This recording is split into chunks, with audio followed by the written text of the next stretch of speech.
Hello and welcome.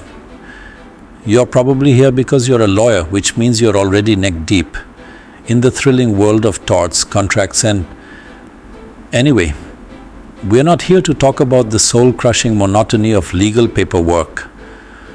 We're here to talk about something far more interesting. Forensic science. Forensic evidence is everywhere in the courtroom these days. It's the DNA on the murder weapon, the fingerprint on the getaway car, the slightly off font on the ransom note written by someone who clearly didn't realize Comic Sans is never a good idea. So buckle up, because we're about to dive into the fascinating and sometimes baffling world of forensic science. First up, let's talk about everyone's favorite helix, DNA. It's the blueprint of life, and thankfully for forensic scientists, it's littered everywhere at crime scenes. We're talking blood, hair, skin cells, saliva, you name it, it's got DNA. See, DNA evidence is incredibly powerful. It can definitively prove a suspect was at the crime scene, establish familial relationships, and even exonerate the wrongly convicted. Remember that guy you put away for armed robbery 10 years ago? Turns out it was his evil twin. But that's the beauty of DNA evidence. It cuts through alibis and mistaken identities like a hot knife through a defense attorney's carefully constructed narrative. However, before you start celebrating your newfound forensic prowess, remember that DNA evidence isn't foolproof. Contamination is a real concern. Imagine, for instance, a rogue hair from the lab technician's pet chihuahua somehow finding its way into the evidence. And then there's the issue of misinterpretation. So, while DNA evidence can be a powerful tool, it's crucial to understand its limitations. Next, we're talking fingerprints, which are like nature's tiny personalized stamps that we leave on every surface we touch. And just like your taste in music or your questionable online search history, no two fingerprints are exactly alike. Now, there are a few different types of fingerprints that forensic scientists look for. There are your classic visible prints left in substances like blood or ink. Then there are latent prints which are invisible to the naked eye but can be revealed with powders or chemicals. And finally, we have plastic prints, which are impressions left in soft materials like wax or soap.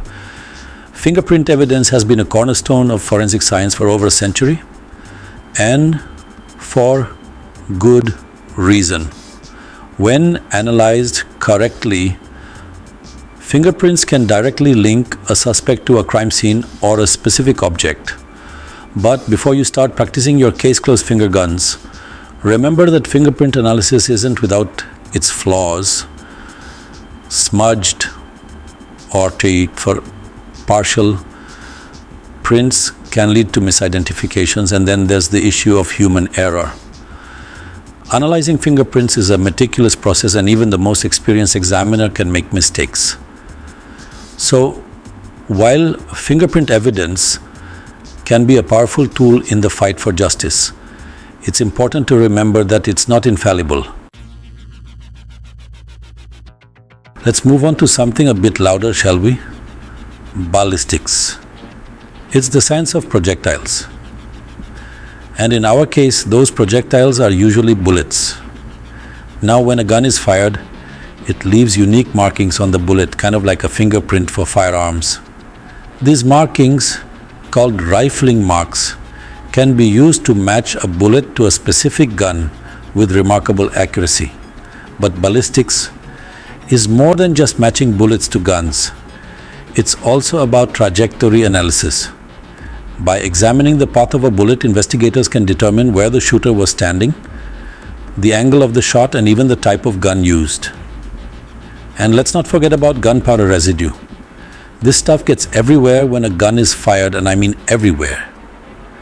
By analyzing gunpowder residue, investigators can determine if a suspect recently fired a weapon, which can be crucial evidence in court.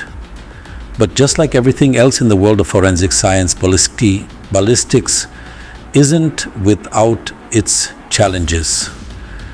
Environmental factors like wind or rain can affect the trajectory of a bullet, and gunpowder residue can be easily transferred or contaminated.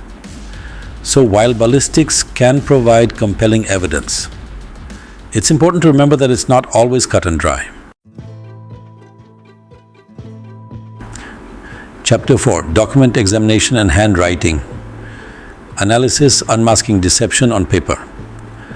Let's talk about document examination. This branch of forensic science determines the authenticity of documents. Document examiners are the Sherlock Holmes of the paper trail.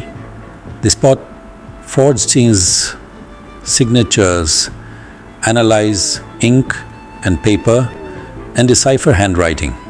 Forgery detection is key. They expose fake wills, fraudulent contracts, and counterfeit passports. Handwriting is a behavioral fingerprint. It reveals personality, emotional state, and physical health. In legal cases, handwriting analysis verifies authorship and provides insights. Remember the power of document examination. Chapter 5: Toxicology and Drug Analysis. The chemical clues of crime.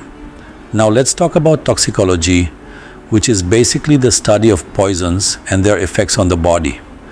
Toxicology plays a crucial role in criminal investigations, especially in cases involving drug overdoses, poisonings, and driving under the influence. By analyzing blood, urine, and tissue samples, toxicologists can identify the presence and concentration of drugs, alcohol, and other toxins in a person's system. This information can be used to determine the cause of death, establish whether a person was impaired at the time of a crime, or even identify the source of a poison. But toxicology isn't just about dead people and DUIs. It also plays a vital role in workplace drug testing, sports doping scandals, and even environmental contamination cases. However, toxicology is a race against time. The human body is a remarkably efficient chemical processing plant, and it wastes no time in breaking down drugs and toxins. This means that the sooner a sample is collected and analyzed, the more accurate the results will be. So, if you're ever in a situation where toxicology might be relevant, remember that time is of the essence. Chapter 6: Cyber Forensics. Navigating the digital crime scene. Let's talk about the wild west of the forensic world, cyber forensics. This branch deals with digital evidence crucial in our interconnected world. Think of cyber forensic investigators as digital detectives. They recover deleted files, trace online activity, and analyze digital communications. Cyber forensics is vital in crimes like hacking, identity theft, and online fraud. Call in the cyber forensic experts. They'll follow digital breadcrumbs even into the dark web. Social media is a treasure trove of potential evidence. Remember the power of cyber forensics in any digital evidence case. Case close: Mastering Forensic Science for Legal Success. So there you have it, a crash course in the fascinating world of forensic science. We've covered everything from DNA analysis to cyber forensics, and hopefully you've gained a newfound appreciation for the crucial role that forensic evidence plays in the legal system. Remember, understanding the science behind the evidence is essential for building a strong case, whether you are prosecuting a criminal or defending the innocent. So, the next time you're faced with a mountain of evidence, don't just skim the lab reports. Take the time to really understand the science, consult with experts, and use that knowledge to your advantage. Forensic evidence can make or break a case.